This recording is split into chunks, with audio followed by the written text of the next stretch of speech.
অন্তর্বর্তী সরকারের প্রধান উপদেষ্টা ডক্টর মোহাম্মদ ইউনূস বলেছেন, ইতোমধ্যে আমরা 7 মাস পার করেছি। আমরা বলেছি ডিসেম্বরে নির্বাচন হবে, কাজেই কি সংস্কার করতে চাই করে ফেলতে হবে।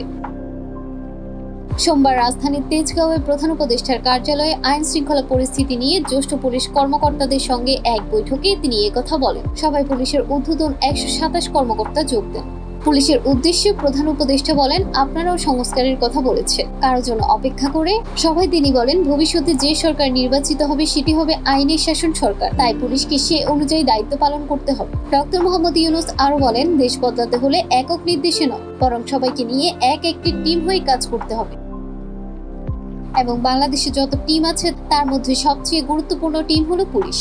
তিনি বলেন, সরকার যা কিছুই করতে চায় শেষ পর্যন্ত পুলিশের হাত দিয়ে করতে হয়, তবে তারা সব করে দেয় না, তারা পরিবেশটা সৃষ্টি করে দেয়, যে পরিবেশটা না থাকলে কোনো কাজই আর হয় না। ডক্টর ইউনূস বলেন, আমরা পুলিশকে অবহেলা করে দেশ করতে পারবো না, তারাই সম্মুখ সারির মানুষ, তারা ক্ষেত্র প্রস্তুত করলেই বাকি জিনিসগুলো হয়। আইন শৃঙ্খলা না থাকলে যত বড় বড় চিন্তাই হোক, যত টাকাই থাকুক, কোনো কাজে আসবে না।